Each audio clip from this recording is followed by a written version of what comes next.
Alrighty, well, this is my first update using my live streaming kit that I bought from this amazing shop where I probably shouldn't have spent money, but just because I didn't have any. But if you're gonna spend money there, if you're gonna spend money anywhere, it's a place called Hope Tank, and every item that you buy there, they give a certain percentage to charity or to a nonprofit, and the name of the charity or nonprofit is on the thing you purchase. So I was like, well, I know I'm going to be doing this vlogging thing, so maybe I might as well buy that.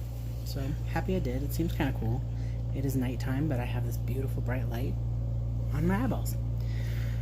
Today is day 5 post-op, so it's Sunday night, so I have the surgery on Tuesday, Wednesday, Thursday, Friday, Saturday, Sunday. So I guess like day 5.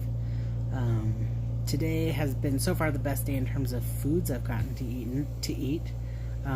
My friend Ashley brought over some sugar-free Jell-O, so that was exciting. It was a new texture for me now. And I also had my friend Ev's broth, which was delicious and seriously doesn't compare to like store-bought broth, and I'm regretting ever buying store-bought broth because it was nothing compared to that.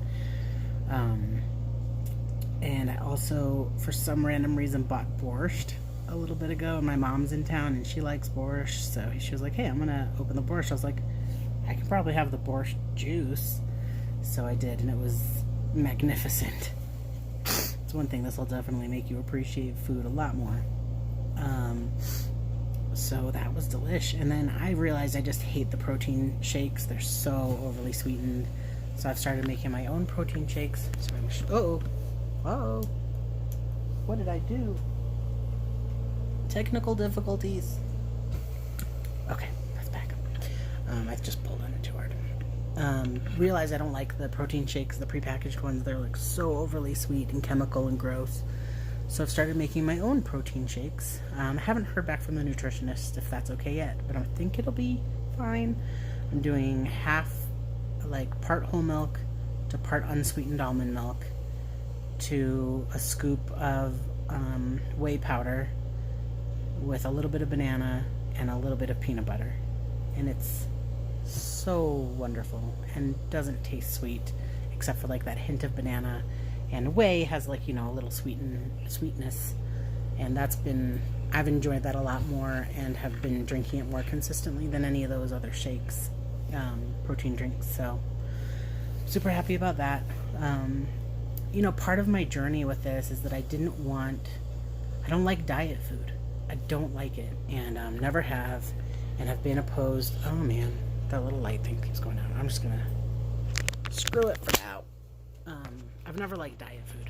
It's never been my deal. I always thought it was dumb to eat stuff you don't really like the taste of. So why should it be different now? And so I've been really interested in intuitive eating as a journey, but aware that intuitive eating isn't about weight loss. It's about accepting your body as what it needs to be and finding mindfulness in your food choices and how you feel after you eat and all that.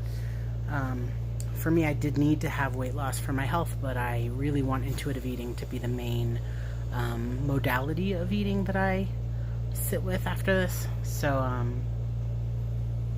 in eating disgusting shakes and protein crap that's not in line with my ideals. So I'm glad that I have found some things that are so much more delicious.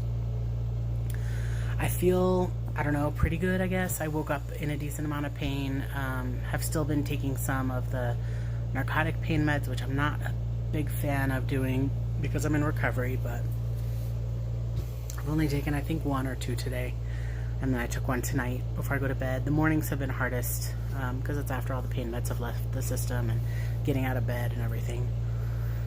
But I think I'm healing up fine. I don't know. People, avert your eyes if you don't want to see the injuries, but I was going to show them. I know it's hard without the light, but I have 5 incisions down here, and then 1 up here, and I have my old scar from my gallbladder surgery. This particular scar seems to be the worst, and it's purple and yellow, if you can see, all around underneath it. So it's the most painful and seems to be causing the most issues, but But all in all, I think it's still within normal. Yeah, I mean, things have been a little nutty here with coronavirus. I wasn't expecting that to happen, but I was expecting for myself to be mostly isolated for about a week and a half, 2 weeks, with friends visiting or whatever, but didn't expect to be out at social gatherings and all that. So, and I don't know, in some ways, like, I was already prepared for this. But then having the kids' school canceled for this coming week was the thing that really threw me off, because being home alone with the kids while I'm still in recovery from this feels a little scary. My mom extended her ticket, so she'll stay till Tuesday night instead of leaving tomorrow night, and that'll give me Tuesday I have a few sessions with clients, so she'll take the kids out.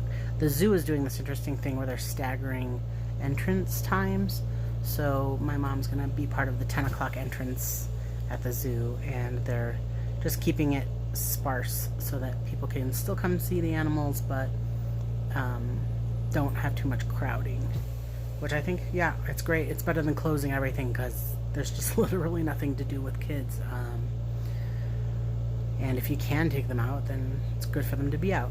So yeah, Tuesday I'll be seeing clients, and then my mom will leave town, and I do have friends who are lined up to help so that I can see clients the rest of the week. And I had already planned on seeing my clients via telehealth this week, so I felt like I was already a little bit ahead of the curve on that one in terms of therapists moving over to telehealth. And for the next upcoming weeks, I might leave it as only telehealth. I might do one day in office if there's clients who really prefer it that way. But I have no childcare. I have friends who can help, but I don't have childcare that's already arranged, so it's a little more complicated. But yeah, I would say every day I'm getting better. With the drinks I really enjoy, I notice I'm able to get a lot more down before it starts hurting. And then sometimes I push it maybe a little too far because I enjoy it. So I do have to keep an eye on that. I was very sure I would be one of those people who would never push it because I'm terrified of vomiting. But I've been so blessed that I have not experienced nausea since this procedure. Maybe that first day in the hospital. But even then, I don't really remember. I was really messed up. They put me on a lot of very intense drugs. So yeah, I got out to do a walk today, which is good. Yeah, I don't know. I keep thinking about like my relationship to food, and it's just kind of like everyone has a relationship to food.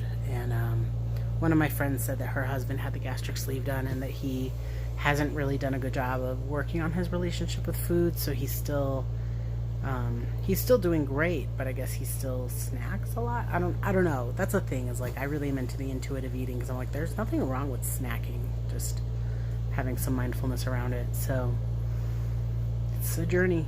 And I'm grateful that folks are in it with me. And I don't know if anyone's enjoying watching these, but feel free to comment or ask any questions, and I can address them in the next video.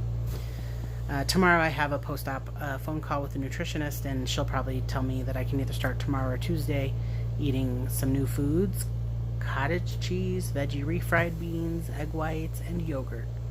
And never thought I'd be so excited to be able to eat cottage cheese. So anyway, that's about it. Hope you're all doing great and staying safe and keeping your brain safe and sound with all that's going on. I think this self-isolation thing is going to save a lot of lives, so I'm happy that people are able to do it. That's it. Bye.